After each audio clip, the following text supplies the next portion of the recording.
مشاهدي قناة الفراعين، مساء الخير وأهلا بحضراتكم وهذه الحلقة الجديدة من برنامج مصر اليوم. كما تعودنا معكم دائما أبدا نبدأ حلقات برنامج مصر اليوم بكلمات المولى عز وجل. بسم الله الرحمن الرحيم. ربنا لا تؤاخذنا إن نسينا أو أخطأنا، ربنا ولا تحمل علينا إصرا كما حملته على الذين من قبلنا، ربنا ولا تحملنا ما لا طاقة لنا به، واعف عنا واغفر لنا وارحمنا، أنت مولانا فانصرنا على قوم الكافرين. صدق الله العظيم. النهاردة تعرض الإعلامي الدكتور توفيق عكاشة لمؤامرة من النائب كمال أحمد الذي يبلغ من العمر 77 عاما إلا 3 شهور تقريبا، وهو أقدم برلماني مصري. كانت له وقعة شهيرة مع رئيس الراحل أنور السادات عندما طالب أنور السادات رئيس البرلمان بتطبيق اللائحة على النائب كمال أحمد بسبب خروجه عن الآداب البرلمانية خلال إلقاء أنور السادات أو الرئيس الشهيد البطل أنور السادات لخطابه التاريخي عن ما أسفرت عنه مفاوضات السلام مع إسرائيل. أنا مش هتكلم عن كمال أحمد ومش هتكلم عن هذا الموضوع، اللي هيتكلم هو الرئيس الشهيد البطل أنور السادات. هنشوف أنور السادات قال إيه وهنرجع لحضراتكم تاني. سمعنا الرئيس الشهيد البطل أنور السادات كان بيقول إيه، وعايزة أقول لحضراتكم إن نائب كمال أحمد كان من ضمن هذه التيارات اليسارية اللي اتفقت مع التيارات الإسلامية ضد الدولة. لكن أنا قلت إن أنا مش هتكلم عن كمال أحمد، لكن هتكلم عن حاجة مهمة جدا. اتفق أو اختلف مع توفيق عكاشة في مقابلته مع السفير الإسرائيلي، أنت حر.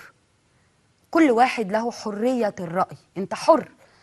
موافق أنت حر، رافض أنت حر. شايف من وجهة نظرك إن ده صح أنت حر، شايف من وجهة نظرك إن ده غلط أنت حر. لكن مش معنى كده إنك تهين نائب برلماني. أنت بإهانتك لنائب برلماني ما أهنتش النائب، على فكرة أنت أهنت البرلمان كله. البرلمان المصري الآن أصيب بالإهانة والإهانة الكبرى. دي رسالة أنا بوجهها للدكتور علي عبد العال رئيس مجلس النواب. دي رسالة بوجهها لكل نائب برلماني تحت قبة البرلمان. ما حدث اليوم مع النائب توفيق عكاشة لم يكن إهانة لتوفيق عكاشة، ولكنه كان إهانة للبرلمان بأكمله، لكل نائب تحت قبة البرلمان، للرئيس مجلس النواب شخصيا. هذه الإهانة التي كانت تحت مرأى ومسمع العالم أجمع. اوعوا تفتكروا ان احنا قاعدين مع نفسنا في حتة لوحدينا ومحدش بيبص علينا. الدنيا كلها شايفة اللي حصل النهاردة او شافت اللي حصل النهاردة. الشعب المصري منتظر رد البرلمان. العالم أجمع، أمريكا وأوروبا يترقبون كيف سيرد البرلمان هذه الإهانة الكبرى لكل عضو وكل نائب تحت قبة البرلمان.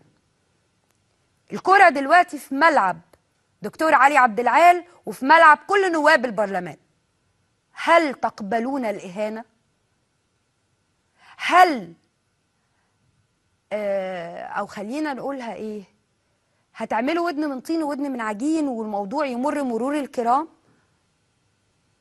الرد عندكم، الرد عند نواب البرلمان، الرد عند دكتور علي عبد العال رئيس مجلس النواب.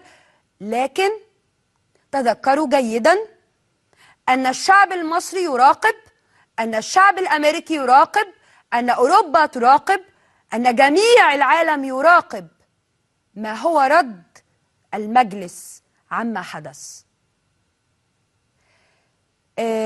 وزي ما قلت تاني، الأفواه الكتير اللي وجعتها قوي أو اللي وجعها قوي الكلام امبارح عن رئيس جمال عبد الناصر، واللي بدأوا يطلعوا ويهللوا، واللي من قبل كده من أول مقابلة دكتور توفيق عكاشة للسفير الإسرائيلي وهم طالعين يهللوا